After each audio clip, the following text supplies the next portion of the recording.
Hello students, last video में हम लोग वेक्टर की बात कर रहे थे। इसमें हमने वेक्टर के कुछ बेसिक पॉइंट्स को यहाँ पर डिस्कस किया था कि एक्चुअली वेक्टर होता क्या है, स्केलर क्या होता है, वेक्टर की टाइप्स के बारे में अपन यहाँ पर बात कर रहे थे, जिसमें अपन ने यूनिट वेक्टर पढ़ा था, हमने यहाँ पर पोजीशन वेक्टर पढ़ा था, हमने यहाँ पर डिस्प्लेसमेंट वेक्टर पढ़ा था। एक बार मैं आपको याद दिला देता हूँ कि डिस्प्लेसमेंट वेक्टर या पोजीशन वेक्टर के बारे में अपन ने क्या बात की थी कि अगर मान लीजिए ये एक्स एक्सिस है, ये वाई एक्सिस है और ये अगर जेड एक्सिस है, यहाँ पर ये ओरिजिन है, यहाँ अगर कोई पॉइंट पी है तो एक ऐसा वेक्टर जो कि ओरिजिन के रेस्पेक्ट में पी की पोजीशन को इंडिकेट करेगा, उसका नाम था पोजीशन वेक्टर।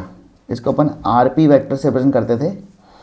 अगर पी के कोऑर्डिनेट एक्स वाई जेड हैं तो आर पी वेक्टर की वैल्यू लिखा करते थे अपन x I cap plus Y J cap plus Z K cap. ऐसे ही यहाँ पर डिस्प्लेसमेंट वेक्टर की अपन ने बात की थी। तो डिस्प्लेसमेंट वेक्टर के बारे में अपन ने बोला था कि अगर ये जेड एक्सिस है, ये अगर वाई एक्सिस है और ये अगर एक्स एक्सिस है, एक पॉइंट था पी, एक पॉइंट है क्यू। पी पॉइंट जो है इसका पोजीशन वेक्टर अगर आर पी वेक्टर और क्यू पॉइंट का पोजीशन वेक्टर अगर मान लीजिए आर क्यू वेक्टर, तो यहाँ पर एक ऐसा वेक्टर जो कि पी को क्यू से ज्वाइन करेगा, इसको अपन बोलते थे डिस्प्लेसमेंट वेक्टर पी क्यू। इस डिस्प्लेसमेंट वेक्टर का इनिशियल पॉइंट पी है तो अपन यहाँ पर पी क्यू वेक्टर को लिखते थे position vector of final point minus position vector of initial point. तो यहाँ पर पी क्यू वेक्टर जो है उसकी वैल्यू आपको मिल जाएगी R Q vector minus R P vector. तो पी क्यू वेक्टर जो है, ये डिस्प्लेसमेंट वेक्टर है, इसको अगर मैं लिखना चाहूँ एक्स वाई जेड की फॉर्म में, तो मान लीजिए पी के कोऑर्डिनेट है x1 y1 z1, क्यू के कोऑर्डिनेट्स है x2 y2 z2। तो पी क्यू वेक्टर की वैल्यू मैं लिख दूंगा फाइनल पॉइंट x2 है, इनिशियल पॉइंट x1 है, तो मैं लिख दूंगा x2 minus x1 I cap plus y2 minus y1 J cap plus z2 minus z1 K cap. तो इस तरीके से अपन डिस्प्लेसमेंट वेक्टर कैलकुलेट कर सकते हैं।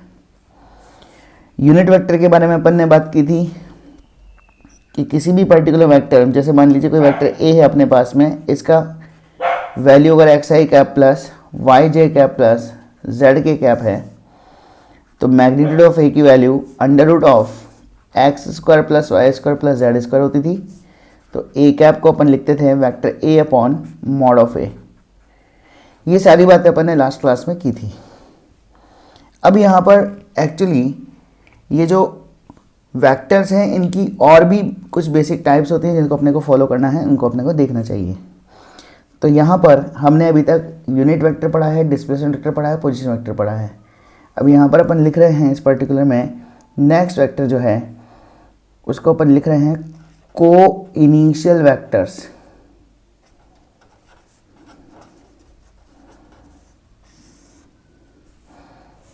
अगर मान लो किसी प्लेन में बहुत सारे वेक्टर्स हैं अलग अलग मैग्नीट्यूड के, अलग अलग डायरेक्शन के साथ में, लेकिन उन सबका टेल सेम है, इन सबका टेल एक ही पॉइंट है, तो इसका मतलब सबके सब एक ही पॉइंट से इनिशिएट हुए हैं। तो इसलिए इसका नाम यहाँ पर अपन को इनिशियल वेक्टर बोल सकते हैं। तो को इनिशियल वेक्टर क्या है? To or more vectors having same initial point। अगर दो या दो से ज़्यादा वेक्टर्स का इनिशियल पॉइंट अगर सेम होगा तो इसको अपन बोल देंगे को इनिशियल वेक्टर्स। ऐसे ही यहाँ पर अपने पास में वेक्टर आ सकते हैं पैरेलल वेक्टर्स।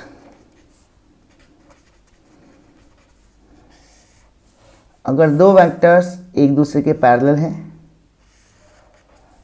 इनका मैग्नीट्यूड कुछ भी हो लेकिन डायरेक्शन अगर सेम है तो यहाँ पर अपन बोलेंगे कि ए वेक्टर जो है वो पैरेलल है बी के। अगर मान लीजिए यहाँ पर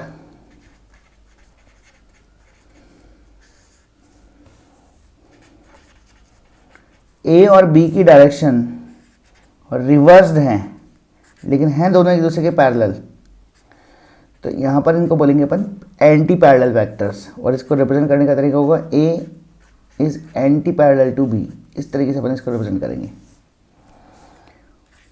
कोलीनियर वेक्टर्स, अगर दो या दो से ज़्यादा वेक्टर्स एक लाइन में आ रहे हैं तो यहाँ पर इनको अपन बोल देंगे collinear vector. Two or more vectors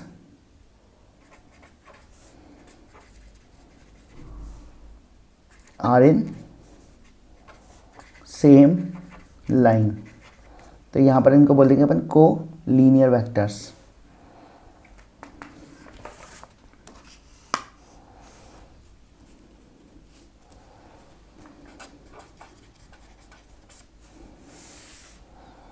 यहाँ पर अगली वैरायटी है को प्लेनर वेक्टर्स। देखो यहाँ पर अगर ये मान लो ये x और ये y है, तो यहाँ पर ये हो गया xy प्लेन। इस xy प्लेन में अगर मान लीजिए बहुत सारे वेक्टर्स बने हुए हैं, तो इन वेक्टर्स को अपन बोल देंगे को प्लेनर वेक्टर्स, यानी कि दो या दो से ज़्यादा वेक्टर्स जो कि एक ही प्लेन में लाई करते हों उनको अपन बोल देंगे को planar vectors. If two or more vectors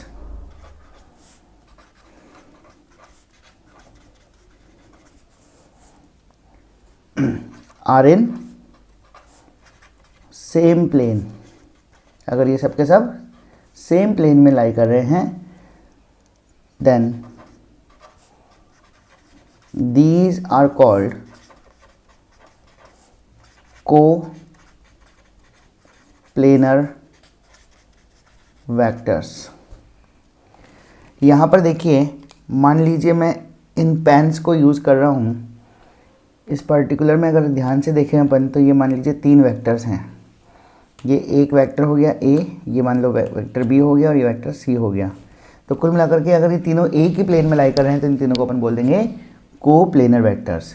लेकिन मान लो एक वेक्टर ऐसे यहाँ पर अपन ने इसको टिल्ट कर दिया, तो ऐसी कंडीशन में क्या होगा, क्या ये तीनों अब को प्लेनर हैं? तो आंसर है नो, क्योंकि यहाँ पर ये दोनों तो सेम प्लेन में लाई कर रहे हैं, लेकिन ये तीसरा वाला उस प्लेन में लाई नहीं कर रहा है, तो इसलिए यहाँ पर अब ये तीनों को प्लेनर वेक्टर नहीं है। लेकिन क्या ये दोनों को प्लेनर हैं? तो बिल्कुल हैं।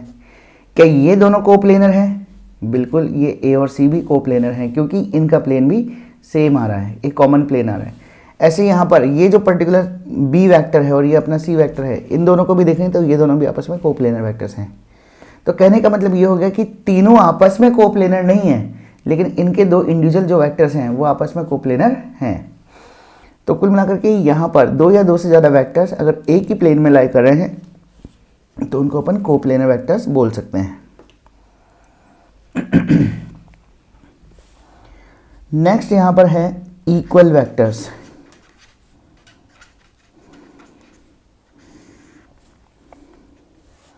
अगर मान लीजिए दो वेक्टर्स हैं ए और बी, यहाँ पर ए और बी जो दो वेक्टर्स हैं ये मैग्नीट्यूड वाइज भी इक्वल है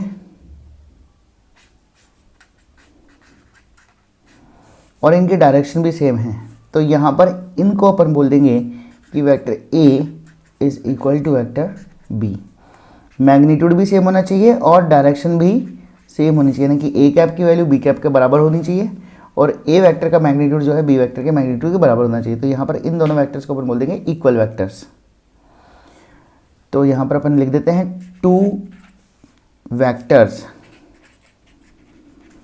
having same direction and same magnitude तो यहाँ पर अपन इनको बोलेंगे इक्वल वेक्टर्स।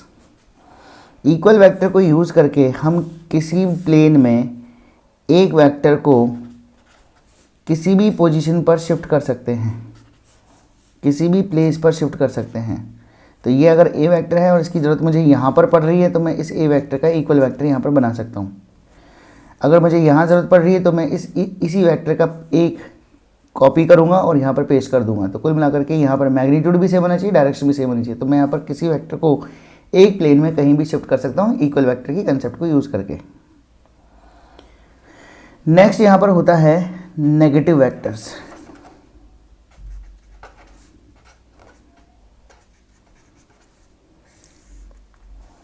अगर मान लीजिए दो वेक्टर्स हैं, वो एक दूसरे के एंटी पैरेलल हैं, दोनों का मैग्नीट्यूड इक्वल है लेकिन डायरेक्शन रिवर्स्ड है।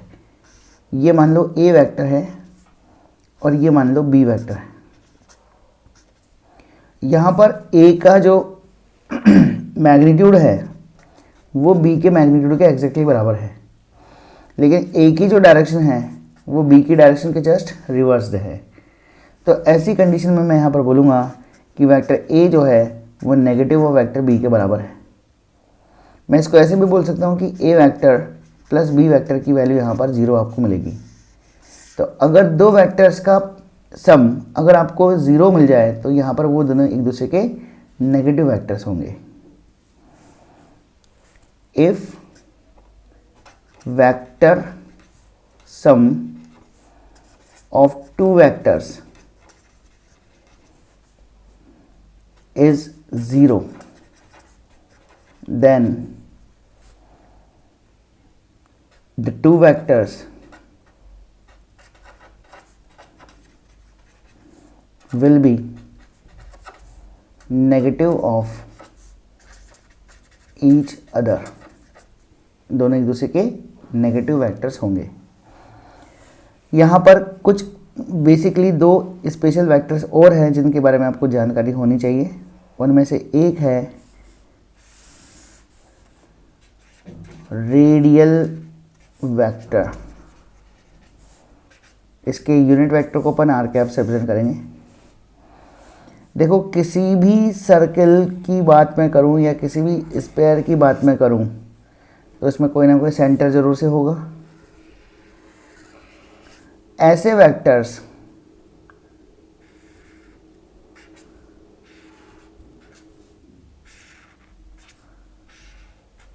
जो कि इस सर्किल की रेडियस के अलोंग जाएं उनको अपन बोल देंगे रेडियल वेक्टर। ये सारे के सारे वेक्टर्स सर्किल के सेंटर पर मिलने चाहिए या स्फीयर के सेंटर पर मिलने चाहिए। अगर ये रेडियली आउटवर्ड जा रहे हैं तो मैं इस रेडियल वेक्टर को प्लस आर कैप से रिप्रेजेंट करूँगा, लेकिन अगर ये सेंटर की तरफ जा रहे हैं तो मैं इन वेक्टर्स को माइनस आर कैप से रिप्रेजेंट करूँगा डायरेक्शन वाइज। यहाँ पर इस पर्टिकुलर में अगर मैं एग्जांपल्स की बात करूँ तो देखिए, आप लोगों ने सेंट्रीपिटल फोर्स पढ़ा है। सेंट्रीपिटल फोर्स किसी भी सर्कुलर मोशन का एक नेसेसरी फोर्स होता है, उसके बिना सर्कुलर मोशन नहीं होगा। सेंट्रीपिटल फोर्स की वैल्यू होती है, याद कीजिए, mv²/r। ये तो हो गया इसका मैग्नीट्यूड। लेकिन सेंट्रीपिटल फोर्स होता किधर है? तो सेंट्रीपिटल फोर्स हमेशा सेंटर की तरफ होता है, टुवर्ड्स द सेंटर होता है। तो यहाँ पर अगर मैं वेक्टर साइन लगाऊंगा इधर तो मैं यहाँ पर माइनस आर कैप लिखूँगा, क्योंकि सेंट्रीपिटल फोर्स की डायरेक्शन किधर है? सेंटर की तरफ है, तो इसलिए यहाँ पर अपन ने माइनस आर कैप रिप्रेजेंट किया है।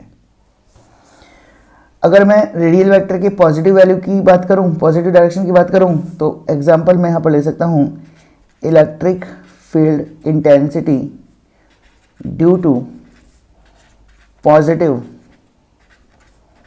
Point charge. किसी पॉजिटिव पॉइंट चार्ज की वजह से electric field intensity E vector की वैल्यू मैं लिख सकता हूँ KQ/r², और ये रेडियली आउटवर्ड होता है तो यहाँ पर प्लस आर कैप से मैं मल्टीप्लाई कर दूंगा इसको। आर कैप जो है डायरेक्शन को इंडिकेट करेगा। तो कुल मिलाकर के रेडियल वेक्टर क्या होता है? तो रेडियल वेक्टर हमेशा सेंटर से पास होता है, या तो सर्किल के या फिर स्फीयर के। अब या तो ये सेंटर से दूर जा सकते हैं या फिर सेंटर की ओर आ सकते हैं। सेंटर से दूर जा रहे हैं तो प्लस आर कैप, और सेंटर की ओर आ रहे हैं तो माइनस आर कैप। ये आपको फॉलो करना है।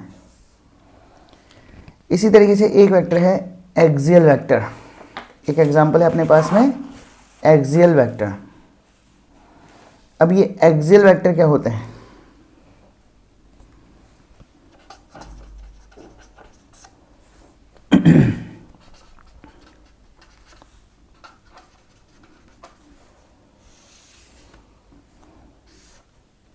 तो देखो, ये अगर कोई सर्कल है तो ये इसका सेंटर है। एक ऐसा वेक्टर जो कि सर्कल के सेंटर से पास हो, एक ऐसा वेक्टर जो कि सर्कल के सेंटर से पास हो और एक्सिस के अलोंग हो, तो उसको अपन बोलेंगे axial vector.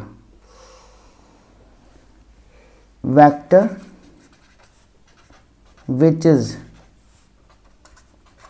Directed along axis of vector, axis of circle is called axial vector। देखिए, एग्जाम्पल की मैं बात करूं इस पर्टिकुलर में, तो एग्जाम्पल में यहां पर दे सकता हूं angular velocity, angular acceleration, torque, angular momentum, ये सब के सब एक्सियल वेक्टर्स हैं। इनकी डायरेक्शन हमेशा एक्सिस के अलोंग होगी। मोशन जो है केवल दो ही टाइप का हो सकता है सर्कुलर मोशन में, या तो क्लॉकवाइज या फिर एंटी क्लॉकवाइज। अगर मोशन क्लॉकवाइज है तो यहाँ पर एक्सियल वेक्टर होगा किधर? तो देखिए, एक्सियल वेक्टर की डायरेक्शन देखते हैं अपन राइट हैंड थंब रूल से। अपनी राइट हैंड थंब को आप जो है स्ट्रेट कीजिए, फिंगर्स को मोशन की डायरेक्शन में फोल्ड कीजिए। तो फिंगर्स को जब आप मोशन की डायरेक्शन में फोल्ड करोगे तो आपका राइट हैंड थंब किधर जा रहा है? इनवर्ड डायरेक्शन में जा रहा है। इनवर्ड डायरेक्शन में जाने का मतलब ये हो गया क्रॉस। तो अगर मोशन क्लॉकवाइज है, मोशन अगर क्लॉकवाइज है, तो यहाँ पर जो रेडियल वेक्टर एक्सियल वेक्टर जो होगा वो क्रॉस होगा। क्रॉस का मतलब परपेंडिकुलरली इनवर्ड, क्रॉस का मतलब perpendicularly inward to plane of paper.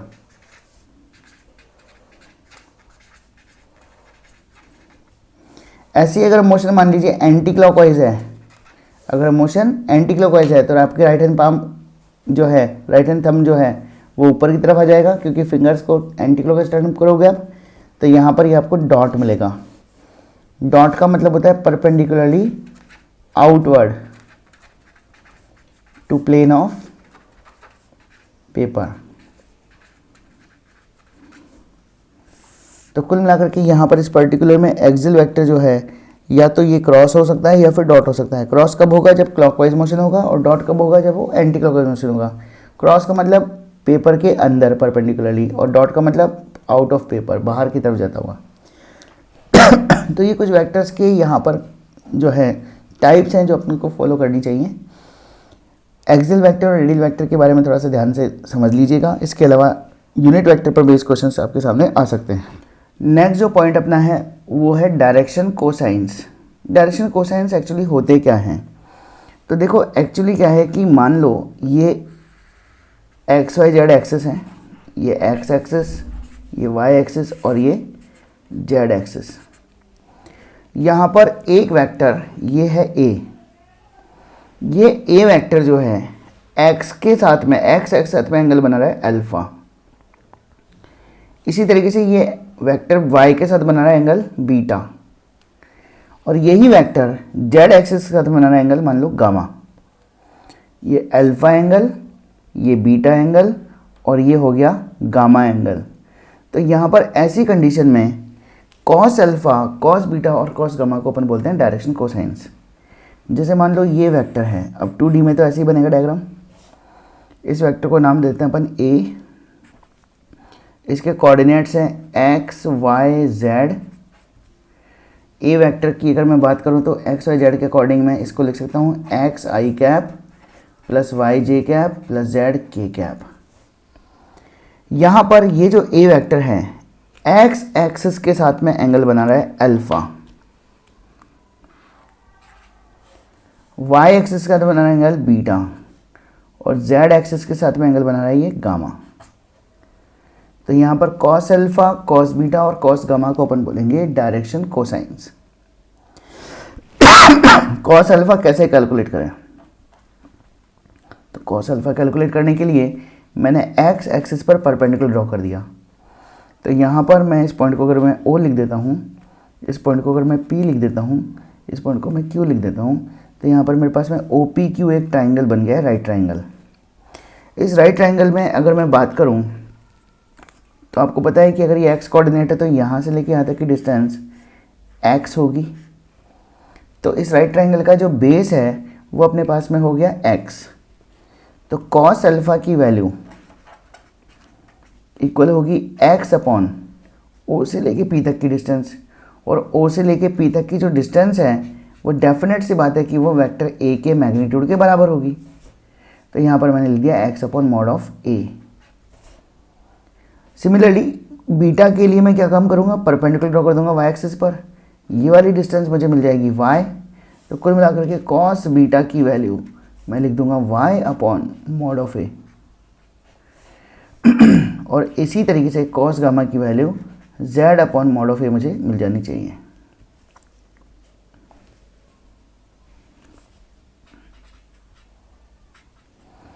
तो कॉस अल्फा की value x upon mod of A, cos beta की value y upon mod of A, और कॉस गामा की value z upon mod of A. X क्या है, तो x है I cap का कोफिशिएंट, वाई क्या है जे कैप का कोफिशिएंट, और जेड क्या है के कैप का कोफिशिएंट। यहाँ पर मैं कॉस अल्फा की वैल्यू को ऐसे भी लिख सकता हूँ क्या, x upon mod of A का मतलब under root of x square plus y square plus z square. Cos beta की value x upon under root of x square y upon under root x square plus y square plus z square, और cos gamma की value z upon under root of x square plus y square plus z square. तो कुल मिलाकर के cos alpha cos beta और cos gamma की value अपन ऐसे लिख सकते हैं। यहाँ पर एक बात और आती है सामने, देखिएगा आपको पता है वेक्टर ए की वैल्यू है ये, मेरे पास में यूनिट वेक्टर अगर मैं बात करूं तो यूनिट वेक्टर हुआ करता था vector A upon mod of A. तो मैं इसको लिख सकता हूं X I cap plus Y J cap plus Z K cap upon mod of A. तो ए कैप की वैल्यू फाइनली मेरे पास में आ जाएगी X upon mod of A I cap plus Y upon mod of A J cap plus Z upon mod of A K cap. X upon mod of A क्या हो गया, तो X upon mod of A cos alpha, Y upon mod of A क्या हो गया cos beta, Z upon mod of A क्या हो गया कॉस गामा। तो कहने का मतलब मैं ए कैप की वैल्यू ऐसे भी लिख सकता हूँ कॉस अल्फा आई कैप प्लस कॉस बीटा जे कैप प्लस कॉस गामा के कैप। एक वेक्टर अगर एक्स वाई और जेड एक्सिस के साथ में एंगल अल्फा बीटा और गामा बनाए तो उसका यूनिट वेक्टर जो है वो आपको कॉस अल्फा आई कैप प्लस कॉस बीटा जे कैप प्लस कॉस गामा के कैप मिलेगा। आप लोगों को ये भी पता है कि अगर मैं ए कैप का मैग्नीट्यूड लेता हूँ तो वो बनाता है।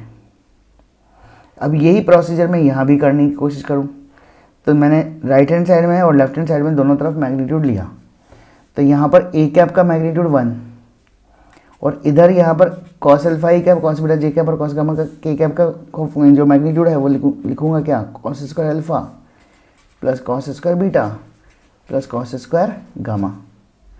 तो कुल मिलाकर के मैं अगर इसको स्क्वायर कर दूं तो मुझे एक रिजल्ट मिलेगा cos square alpha plus cos square beta plus cos square gamma equal to 1। तो अगर कोई वेक्टर x के साथ में एंगल बनाए अल्फा, y के साथ बनाए एंगल बीटा और z के साथ में बनाए एंगल गामा, तो यहाँ पर cos square alpha plus cos square beta plus cos square gamma की वैल्यू 1 होनी ज़रूरी है।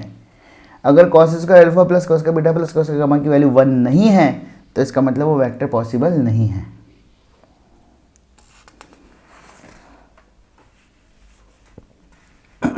इसी को अगर अपन कंटिन्यू करें तो एक बात और समझ में आती है मुझे। अभी थोड़ी देर पहले अपन ने लिखा cos square alpha plus cos square beta plus cos square gamma equal to 1। मैं इस कॉस स्क्वायर अल्फा को क्या 1 माइनस साइन स्क्वायर अल्फा लिख सकता हूँ। कॉस स्क्वायर बीटा को क्या मैं 1 माइनस साइन स्क्वायर बीटा लिख सकता हूँ। कॉस स्क्वायर गामा की वैल्यू को क्या मैं 1 माइनस साइन स्क्वायर गामा लिख सकता हूँ। तो अगर मैंने ऐसा लिखा तो ये देखिए 1 + 1 + 1 3 हो गया, minus sine square alpha minus sine square beta minus sine square gamma equal to 1। तो ये 3 है, इस 1 को इधर लेके आऊँगा तो कुल मिलाकर के मुझे मिलेगा sine square alpha plus sine square beta plus sine square gamma equal to 2। Cos square alpha cos square beta और कॉस स्क्वायर गामा की जो एडिशन है वो तो 1 था। Sine square alpha plus sine square beta plus sine square gamma का addition 2 आपको मिलेगा अगर डायरेक्शन कोसाइंस आपको पता है तो। ये डायरेक्शन कोसाइंस अपन क्यों पढ़ रहे हैं, क्या ज़रूरत पड़ गई इनकी? तो ज़रूरत इसलिए पड़ गई क्योंकि कई बार आपके सामने क्वेश्चन आ जाएगा find angle between vector A equal to 2i cap plus 3j cap plus 4k cap and y axis. किसी एक्सिस और किसी वेक्टर के बीच में एंगल अगर आपसे पूछ लिया जाए तो यहाँ पर अपन डायरेक्टली यहाँ पर डायरेक्शन कोसाइन को यूज़ करके आंसर दे सकते हैं। भाई ए और वाई के बीच में एंगल कितना है, तो बीटा था डायरेक्शन कोसाइन के अकॉर्डिंग। तो मैं यहाँ पर लिख दूंगा कॉस बीटा की value y upon mod of A होती थी। y क्या है, तो y है जे कैप का कोफिशिएंट विच इज़ 3 और ए वेक्टर का मैग्नीट्यूड क्या है, तो इसका मैग्नीट्यूड निकाल लीजिए। तो यह जाएगा कितना 4 + 9 ax square plus y square plus z square plus 16 9 + 16 25 plus 4 29। तो कुल मिलाकर के आपको 3/√29 मिल जाएगा वैल्यू। कॉस बीटा की वैल्यू आपको मिल गई यहाँ पर 3/√29। कई बार ऐसा हो सकता है कि आपका आंसर तो आ गया कॉस की टर्म्स में, लेकिन ऑप्शन में कॉस है ही नहीं, तो क्या करें? कोई टेंशन वाली बात नहीं है। अगर यहाँ पर कॉस की वैल्यू आई है आपके सामने और यहाँ पर आपको ऑप्शन में या तो साइन मिला हुआ है या फिर tan मिला हुआ है, तो ऐसी कंडीशन में क्या करें? तो कुछ मत कीजिए, एक राइट ट्रायंगल बना लीजिए। इसमें ये वाला एंगल को बीटा बोल दीजिए। अब इस बीटा के लिए ये वाला डायमेंशन हो गई बेस और ये हो गई हाइपोटेनस। तो बेस का मतलब 3 लिख दोगे कॉस के अकॉर्डिंग और इसको लिख दोगे √29। अब यहाँ पर इस पर्टिकुलर में ये कितना होगा परपेंडिकुलर, तो पाइथागोरस को याद कीजिए। पाइथागोरस के अकॉर्डिंग ये होगा इस hypotenuse square minus base square का root. Hypotenuse square 29, base square की वैल्यू 9, तो 29 में से 9 गया तो 20, तो यहाँ पर आ जाएगा √20। अब आपको परपेंडिकुलर भी मिल गया, बेस भी मिल गया और हाइपोटेनस भी मिल गया। तो यहाँ पर कॉस अल्फा की वैल्यू तो कॉस बीटा की वैल्यू तो आपने देख ही ली थी। साइन बीटा की वैल्यू कितनी, तो साइन बीटा की वैल्यू आप लिख सकते हो √20/29 perpendicular upon hypotenuse. tan beta की वैल्यू कितनी, तो tan बीटा होता है परपेंडिकुलर अपॉन बेस, तो यह जाएगा √20/3। तो आंसर अगर साइन में दिया हो चाहे tan में दिया हो तो आप इजीली यहाँ पर पता लगा सकते हो। तो ये मेरे ख्याल से टेक्निक आपको समझ में आ गई होगी। क्वेश्चन आपके सामने ऐसे भी आ सकता है, A vector makes 45 degree and 60 degree angle with x axis and z axis.